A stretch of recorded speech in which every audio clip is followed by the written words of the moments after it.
Today, I'm going to show a 2019 supernatural horror film called In the Tall Grass. Spoilers ahead. Watch out and take care. Siblings Becky and Cal are driving their car across the open country to San Diego. Feeling nauseous, pregnant Becky asks Cal to pull over near an abandoned church. Cal stops the car and Becky barely makes it out to throw up. Just as they were about to hit the road, Becky hears a cry for help coming from the tall grass. Another voice calls out to them, this time a woman and apparently the boy's mother. She calls the boy by his name, Tobin, and tells him to stop calling out. Cal enters the tall grass to rescue Tobin and Becky follows after him. Becky starts to feel something weird about the whole situation. Frustrated, Cal tries running through the field trying to locate his sister. He stumbles into the mud, tired and gasping for air. As he looks up, he sees the remains of a rotting dog. Becky soon meets another man in the tall grass who introduces himself as Ross. He is also looking for his wife, Natalie, his son, Tobin, and their dog, Freddie. Meanwhile, Cal finally runs into the boy named Tobin. Tobin tells Cal how his family ended up in the field in the first place. They followed a man's voice into the tall grass and had been stuck ever since. Cal asks Tobin how long they have been wandering through the field. The boy doesn't know. He tells Cal about the rock. The rock lets you hear the tall grass, and the tall grass knows everything. Cal has no choice but to ask the boy for help. Tobin is eager to help his new friend and tells Cal to stay close to him as they go look for Becky. Becky follows Ross into the tall grass and loses him. Feeling the panic rise up to her chest, Becky frantically searches for the man. A shadow then jumps up from behind her, clasping its hand on her mouth and stifling her screams. Cal follows Tobin to a clearing where a gigantic rock sits in the center. Cal walks towards it and sees the symbols carved into it. A loud cry coming from the field interrupts his trance. Travis stops his truck at the same church where Cal parked their car. He spots a paperback novel belonging to Becky at the side of the road. Ignoring the uneasy feeling in his chest, Travis ventures out into the field. He soon stumbles into Tobin. Tobin calls Travis by his name, leaving Travis confused. Tobin insists that they have met before, but Travis could only look up to the boy in shock. Ultimately, the boy leads Travis to Becky's rotting corpse. Tobin watches from a distance as the man shudders and cries beside the corpse. Back at the church, Tobin stands towards the tall grass, completely terrified as he holds onto his dog and calls out to his mother, saying that a man is calling out from the field.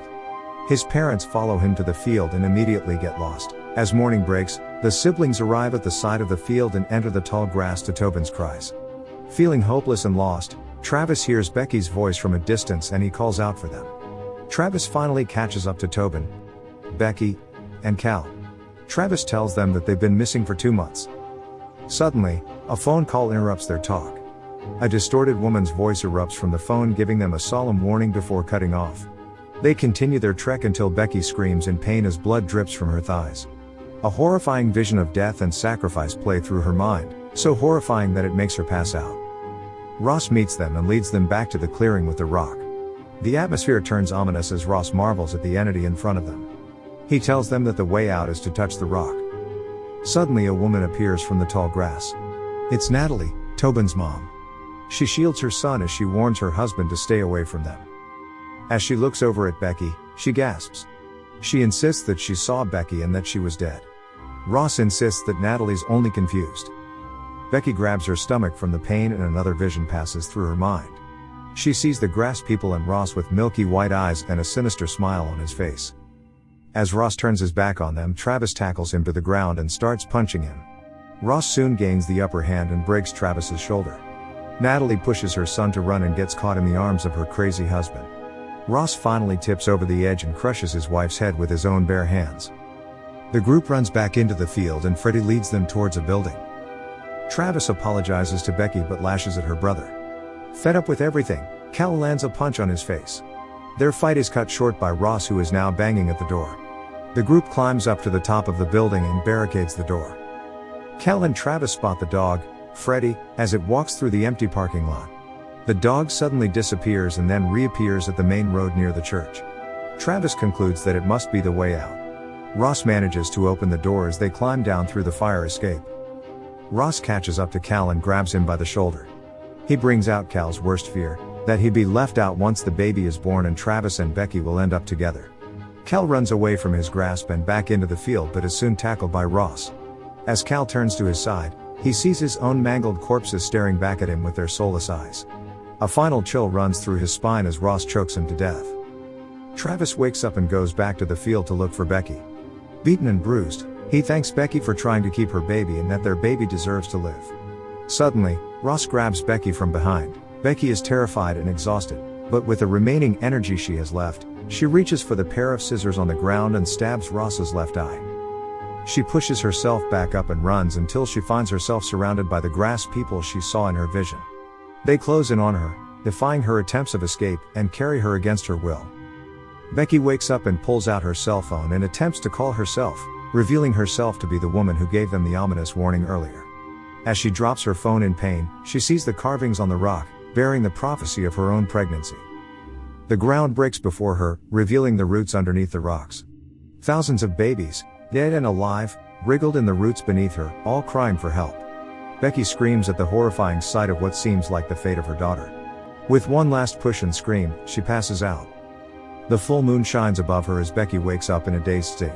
Cal is feeding her something. Betty asks what she's eating and his brother responds that it's only grass. As the blood drops on the ground, Becky soon realizes that something isn't right. She turns her head and spots her dead daughter. He's been feeding her the baby all this time. Petrified, she turns back to Cal, who is now Ross. Travis finds Becky near the rock. He taunts Ross to come out.